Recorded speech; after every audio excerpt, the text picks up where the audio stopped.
Welcome. This is Artsy Wisdom. My name is Diane. Thanks for coming by. I have my tea and I'm ready to get started. Got some visions to share. A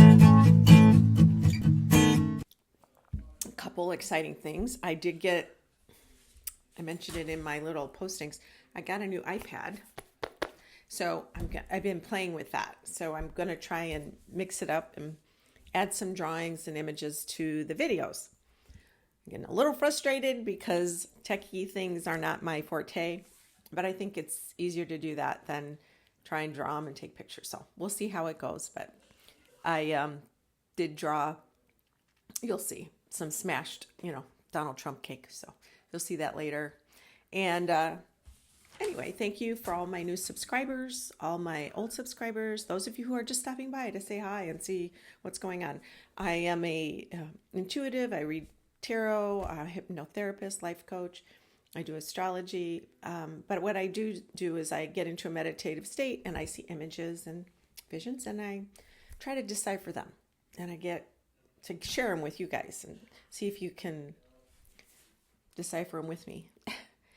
First of all, before we go any further, there's an energy because I know Trump just became the nominee, the GOP nominee. Actually, it's not actually for sure. He doesn't have all the delegates yet, but it's pretty much in the bank. And there's a huge fear. I feel like everybody's getting scared, and some of the polls are showing that, against Biden in this state or that state or all over, he would beat him in certain areas. And I want you to relax. Life happens. We are going to get through this. He is not going to win. And in fact, I don't even know if he's going to make it to the election. He might make it to, in my previous visions, I've seen him in October, November, something happening before. And I saw that Jack Smith in his apple pie-ness also, if you haven't been here, I do dessert images. That seems like what I relate to because I like to bake and I love to eat desserts. And those are the things that I can relate to besides colors and numbers and images other than that. Anyway, so I saw Jack Smith as a apple pie in the past, Granny Smith. And I see him, maybe I'll be able to draw it on here to explain it. Around the election in November, in the past, I've seen him create a trench, like World War style trenches, like World War I, where they had the spikes. Now it's gotten very deep, and he has put up like a wall of stakes or not trees, but posts that are like making a fence of wooden. Besides the ones in the trenches, he's got the stakes around the election. He means business. I feel like he is fighting it like a soldier. I don't know if he was in the military, but that's the feeling I get from him is he is fighting for democracy, and he wants to make sure this election that Trump he gets prosecuted before the election. So that will change how we are going to move forward because he's afraid that Trump will get into office as well. And I have had a couple comments, just before I forget, that feedback about my microphone. I may invest in one of those overhead ones. I haven't done that yet. So I'm sorry if it's not always loud or clear. I'm learning. I'm going to start off with the people that have asked questions, and then I'll go into the specific U.S. politics. But again, it's okay, guys. We're going to get through this. All is well. Fear not. I'm going to create another video too about fear and letting go of fear and looking at it. And if you guys will enjoy that, I'll be putting that up in the not too distant future. Okay, so somebody, Semerick, had asked about Matthew Perry. My last video I talked about Jeffrey Epstein and his situation. And I saw that he took his own life. I didn't think he did, actually. I thought it was something nefarious and dark. But anyway, Semerick had asked about Matthew Perry. I hadn't thought about Matthew Perry, and I was very sad when he died. So I put myself in his energy, and what I saw was, it was kind of different. Oh yeah, and I have notes, so I apologize if I'm making noise. So Matthew Perry, I have done past life regression, and I know when a person dies, they leave their body, their spirit usually shoots to heaven or to God or the source, universal spirit, the oneness that we all are, the perfection of love. And that's what we all are coming from. And we all want to return home, which is that. So when a person dies, the energy leaves our human body, our animal body, and it shoots up into the sky as fast as possible. But for him, Matthew Perry, I saw him going down a dark tube. And I don't think this was after. I think this is during the process and right before. I saw him going down a dark tube and getting to the point of, like, you know, the U joint or the U thing in plumbing that the water kind of sits in. He went in there and he kind of got stuck in that U joint. And then I saw him in a pool, this beautiful, like if the sky was dark, but the moon was reflecting into this pool. And I think this is when he was on his way out. He was in that pool. He had the dark period of time where he maybe either made a decision not to take his own life, but to take something, or maybe he realized, he knew that it probably wasn't the healthiest, but he went down this tube and it wasn't sad. It wasn't sad. It wasn't anything super emotional. It was just down this tube. And then he's in this water and he's looking up at the sky, and I could feel this energy of floating and never wanting it to end. Like, it felt so good. So maybe he was high at the time. I don't know. But it just felt really good. And he was just looking in the sky. And then he moves on. He leaves his body, but he didn't shoot up into heaven or to God or the oneness that we all are, like I normally see. He actually was sitting on the edge of the pool, and he was watching himself, because I don't think he wanted to leave right away. I did ask him what was going on. He said I was exhausted, and he was sorry for the loved ones that he hurt, and he was very sad, and I can feel a very deep sadness within me when I heard that. So I know he was sad. He didn't mean to go. And then I saw him immediately turn into, then he didn't fly like a rocket, but I saw him in an angelic form, like billowy. This energy around him was billowy.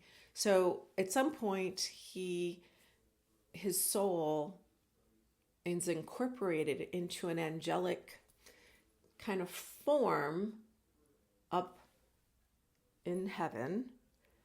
And then I saw him talking to the Council of Light, and that's who we all go to see when we've passed on, and our soul gets sort of a report, your grades for report card for how you've done, and never mean, just, they talk about your soul and what you have accomplished. And for him, he had some work to do. He did experience things that he was supposed to, but then I saw him go to the left into this green area, which tells me it's healing. If you live a life and it's difficult, a lot of times you have to go up there and go back to school and learn all the things that either you didn't learn while you were here, or you have to redo, or the karma you began, or you have accomplished, all of it. I see him having to do that. So not necessarily at a desk, but sitting there in this green thing to the left, in this light. And it feels good. It doesn't feel, shameful or direct, negative. He's just got to do some work. And like I said, he felt bad because he left people behind and he didn't mean to do what he did. But it's, his soul had that period of time here and it's moved on. But he's going to work on himself and he will be back. I don't think anytime soon. He will come back to the earth after he's ready to accomplish more and his soul is ready to take on some new tasks. So I think what I felt was, don't feel bad. He's relieved to a great degree. And okay. So, and there was a woman, a female person with him. I don't know if his mother's passed away or if his grandmother, but it was a female energy, a female soul. So maybe that's his spirit guide, or maybe it's another figure in the council that's helping him process. So that was interesting. Okay. Now, somebody, who was it that asked me? I'm sorry. Somebody had asked about, Julie McGoldrick asked about evil souls, like Epstein and Ted Bundy. What happens to their souls? So what I did after doing Matthew Perry, I went into Epstein. I had already done this on the previous video. I did his energy and looked into him. But he went fast. Like I said, he had taken his own life, I believe, even though it's otherwise it seems like he has. Anyway, he had taken his own life, but I saw him getting sucked up fast. Like his arms and legs were like in front of him, like he couldn't stop himself from getting moved up fast. Like he's gone. And he immediately, I felt him going into darkness. I didn't see light. I didn't see the council of light. I didn't feel that sense of moving on, accomplishing things in your soul and learning. I saw him go to darkness. I saw like blackness and him in this blackness. And I wanted to say it was a bed, like he was lying there, but then it was more of a pool. It took me a while to figure out what it looked like. He was in this dark, like the densest black pool that you can imagine. And it just felt like yucky, like not quite sludgy, but heavy. And there was no color, no light. It was like just a void. But I felt like it was watery, kind of. And it wasn't like Matthew Perry where he had the green and he had to learn and figure out what he did wrong or what he could have done better, whatever. There was none of that. It was,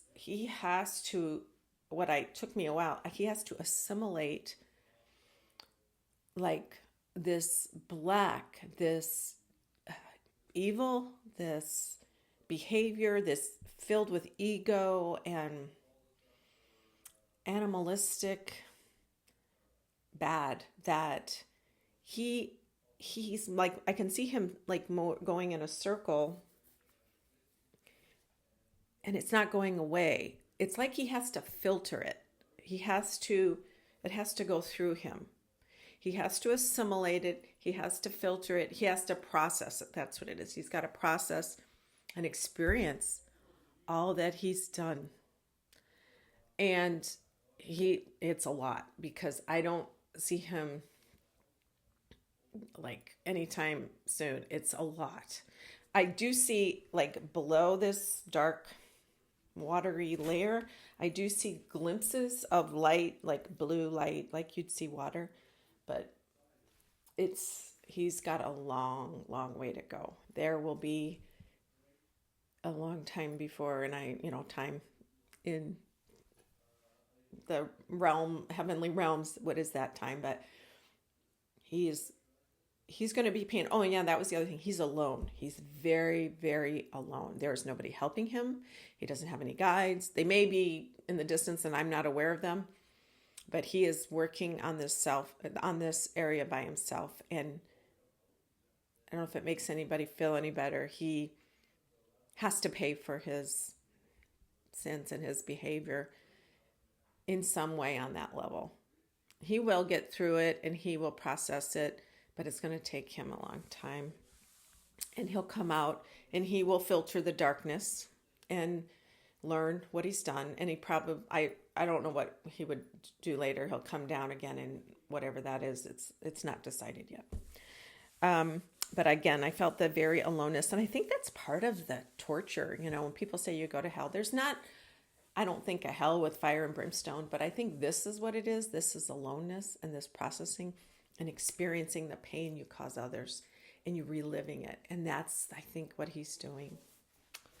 So if that makes anybody feel any better. I did look into Ted Bundy. It's been a while since he's passed on or died. I think he was killed in jail, if I remember right. But he had to do something similar. But I think he's beyond that now. And what I saw him as is a tree. I saw him just standing. Now, I did a past life regression for a good friend. That one I mentioned last time is Joanna. And energy flies. You know, our energy, our fractions of light goes into our souls, our bodies, our energy into the earth, into animals. And I know that people say, oh, you can come back as a fly. Maybe not a fly, but energy does fly around. It does move. Anyway, I saw his energy from his soul go into a tree, a nice large tree. And I asked why. I feel like a tree is good and nice, but I also saw him in past lives before the one he was just in, that he was so horrible. He was also a killer. He was also did horrible things to people. So I think the lesson for him now is he's in this tree. He cannot move. He cannot do it. He has to learn by being on earth and also being defenseless. Anybody could chop him down or use him for firewood. There is a lack of ego that he has to learn in this tree. And the tree is a wonderful thing. It gives the gift of life on the earth besides water. And we're all, you know, appreciating the gift of trees and the oxygen. He has to relearn. He is so far gone. His soul has to come, it had to come down and relearn how to be again. I know that doesn't sound like he's paying a price, but I think, believe me, they're up there and they're having to relive what they've done over and over. Yeah. And so very interesting, huh? I never thought of Ted Bundy as a tree and as he's moving on because he was such a evil dude. Okay. The other question, let's see. Francisco Reyes asked if Tesla's destiny is to be a power utility. I did not see them being a power utility. I know they have, you know, Elon Musk has got his Starlink and all that. And I do think, though, they will transform energy in a way that we will use it differently. And I know that may sound like utility, but they're creating different modules or modalities or means to move energy, transport it, to transform it. Many videos back, I don't know if it was back in December, I saw him, or Tesla, I think it was Elon Musk actually, creating these small transportation vehicles that are single people vehicles, and they would be set in cities, kind of not quite the Jetsons where they would move around because they were attached to something. They weren't flying, but I saw something like that. And that's what I'm putting in mind again, is this energetic transference of energy that isn't like anything we know now. It's probably electrically, magnetically. I think there's that going on in there.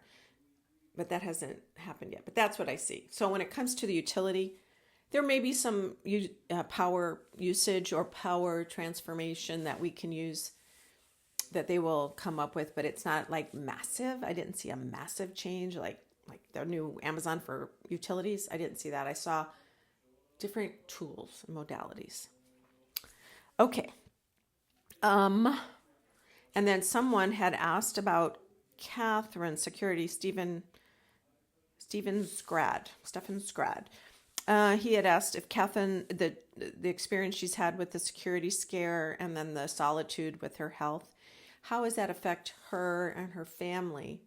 I felt her being down and depressed. I do feel like she's having to accept a new reality.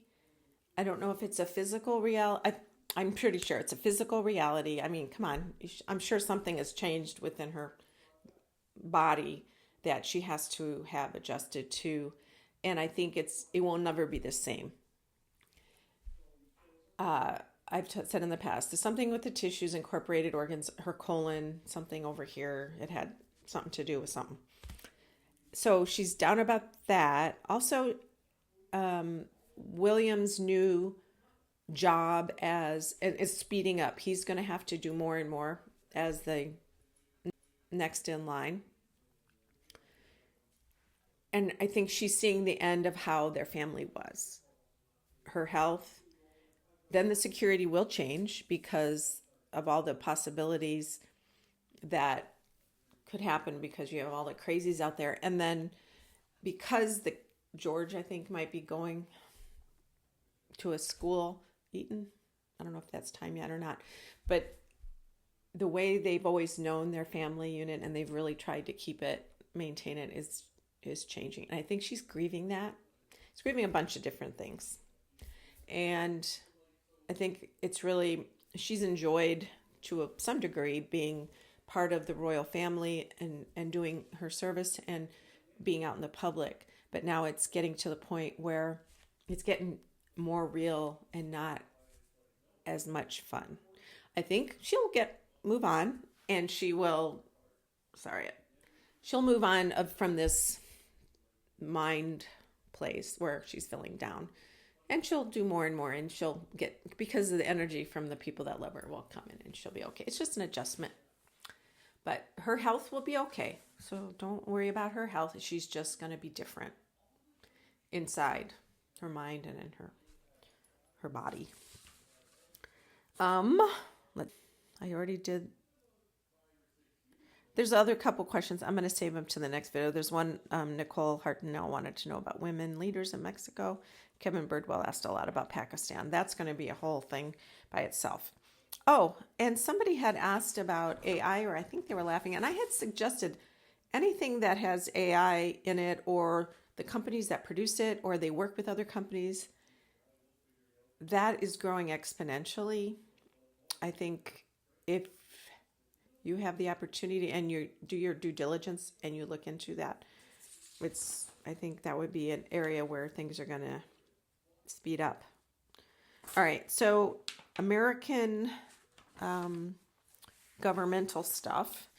I looked into Trump's classified documents. Somebody asked about that. Oh, Jane Dubbenberger? She asked if he had given the classified documents to Saudi Arabia, where they went. And when I went into that energy, again, I've made a video before where I saw a general or a military person putting them into like a satchel. And I felt really sad and mad that somebody who had pledged to the Constitution was in on that. Somebody had removed them for him. And they knew it. I don't think they would thought, oh, he's just taking them here and I'm going to do it temporarily. I feel like they knew what he was up to and they kind of were in on it.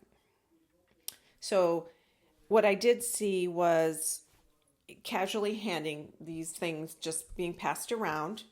And I also saw that he lost them, threw them away, tore them up. Like we've seen, he threw them in the toilet, something he's drawn on, or, he didn't want to be seen. I also saw that first time those Russian envoys or diplomats came, gosh, I can't think of their names. Maybe I'll put it on here when I find out. They came to the White House, into the Oval Office, and nobody else was in there. I saw him spreading out those papers on his desk, or some papers, not whatever they were. And he asked, pick what you want, look through them. That's what I saw him doing. I also saw the Middle Eastern, Saudi Arabia, the people, when they would come and stay at his hotels. That's where they transfer those documents. Definitely shared them. He made copies for them. I think Jared even was part of that. I think he helped expedite that. Maybe not in the hotels, but on many of his trips to go to Israel and to the Saudi Arabia and all those places. I think Trump was setting himself up financially by doing this. He wanted to make sure he had a lot of things in the bank, a lot of favors ready to go. The CIA, Pentagon, there's certain people maybe lower on the totem pole that also shared secretly. I hate to say that, but they did. Okay, and sticking with Trump, he had Viktor Orban visit him at Mar-a-Lago, and I wanted to know, because that kind of put me in that same place. Did that have anything to do with that? Some sort of transaction, calling in favors? And what I found was, I felt like Orban wanted to absorb Trump's energy, which is interesting. But then I realized he wanted to absorb his property.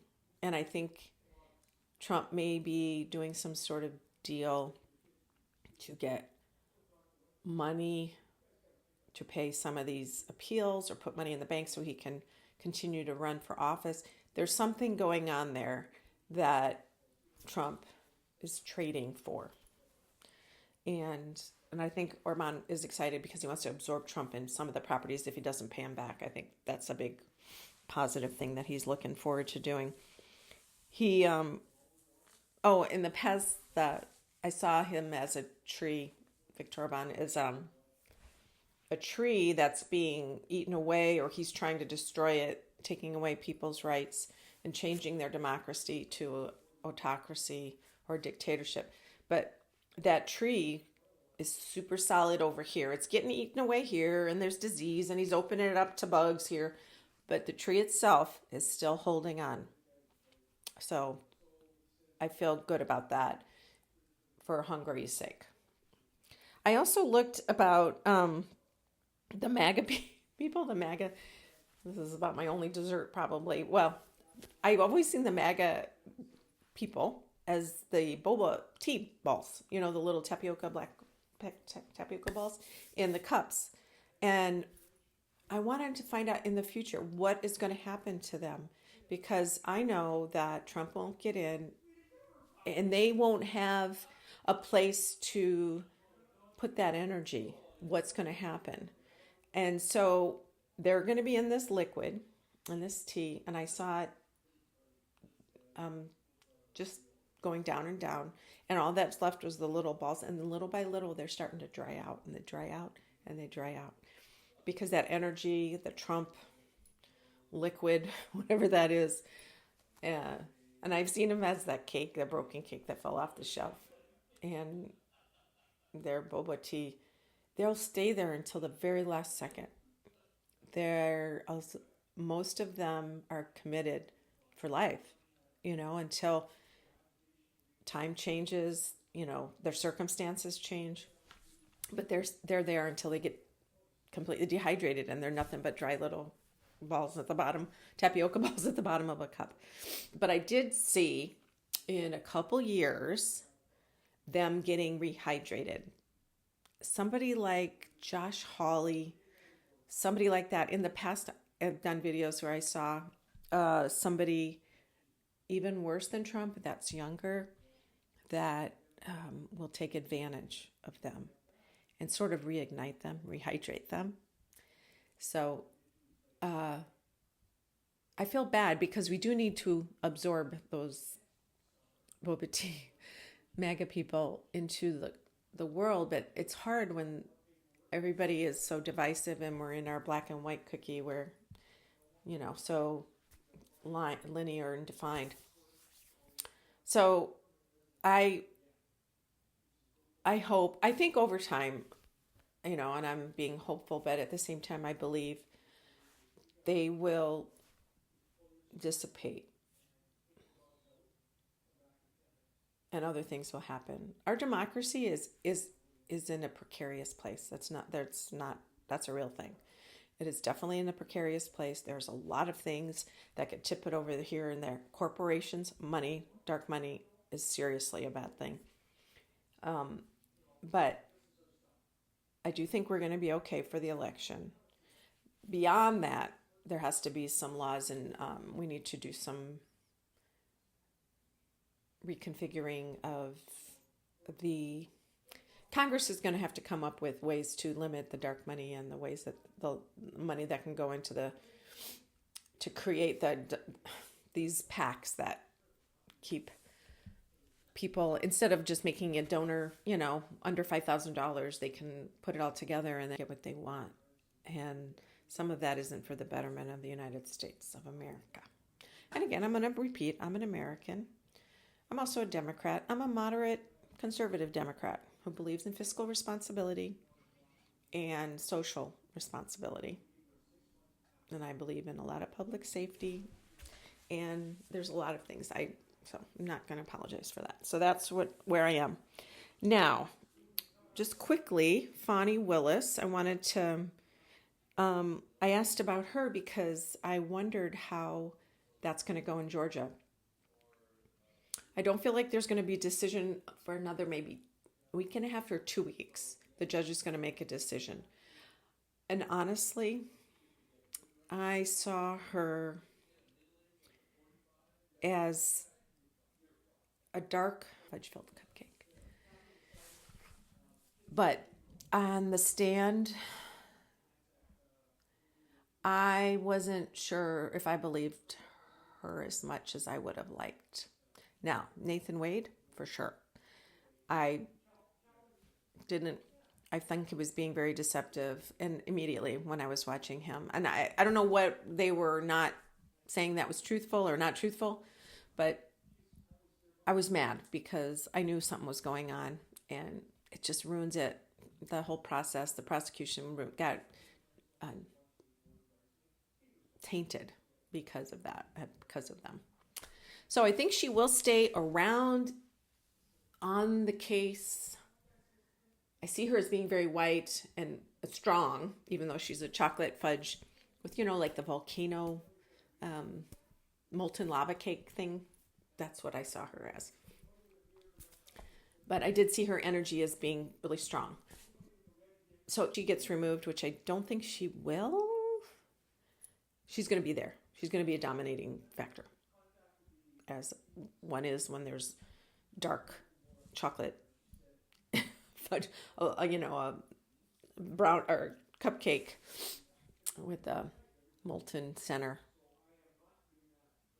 She is dense, so she's not going anywhere. Even if she did go like this and melt a little bit, she's strong and dense. And I already said about Jack Smith. Oh, Nicky Haley has, Super Tuesday. She stepped down yesterday, and I always saw her as a licorice whip. And I, in the last video, I saw her like tucking under the cake, Trump's cake, half in and half out. So, and I know she's not going to endorse him. And one of you had a really great idea saying she was there to support him and be ready when he can't run anymore for whatever reason. And I think that was a really good analogy. It's like she's hiding beneath him, beneath his supporters, beneath his power. It's like she's right here waiting. I'm on deck. I'll be here. But she's not going to support him, or not going to endorse him. So that was very interesting. And I know you guys, it's scary right now when things can be, but James Carville said, the cavalry's not coming. This is a democracy and it's messy. And democracy means We all have to take part. Can't let the courts or the Congress or our, local people, we have to speak up because we can't wait around. It used to be you could just hope, trust the institutions would, but not right now. Maybe in the future, but not right now. So I guess whenever you can speak up, I guess that's what we have to do. And I've been ending things on a positive note, and a couple of positive things. Do you know the Trevi Fountain in Rome? It's Michelangelo, I think, carved it. And it's always, and people go to Rome and they throw coins, 3 coins in the fountain. Well, those coins, if you ever wonder what happens to them, they are taken out twice a week, scooped out, and there is, in 2022, it was $1.5 million that they scooped out of there, because in Rome they have 21 million visitors every year. It's crazy. And so the Catholic Charities, there's a food bank, welfare, it's called Caritas, Caritas, and they run it, but it's all given to charity, which I love. So, and finally, contrary to what someone keeps screaming and all social media sends these posts out, crime is down by a lot. They say that in the third quarter of 2023, nearly all crime in the U.S. is going down, some to pre-pandemic levels, some to multi-decade lows. This includes violent crime average, as well as murder, rape, aggravated assault, larceny, robbery, crime, burglary. It doesn't, most everybody, 75% of the people think it's going up, but it's not. And in fact, it says Detroit is on pace to have the fewest murders since 1966. And Baltimore and St. Louis are on the pace for the fewest murders in each city in nearly a decade. Murder is down 13.4% in cities under 100,000.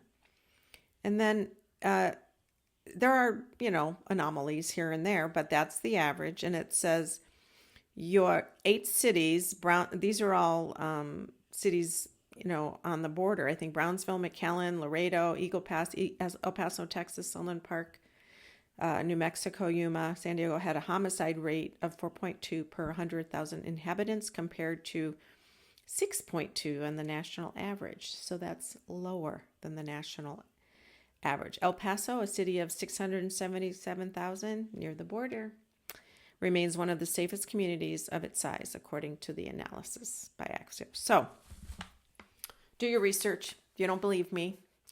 And I think everything is about perception. Let's stay positive, people. Let's stay on the light side. Everything's going to be okay.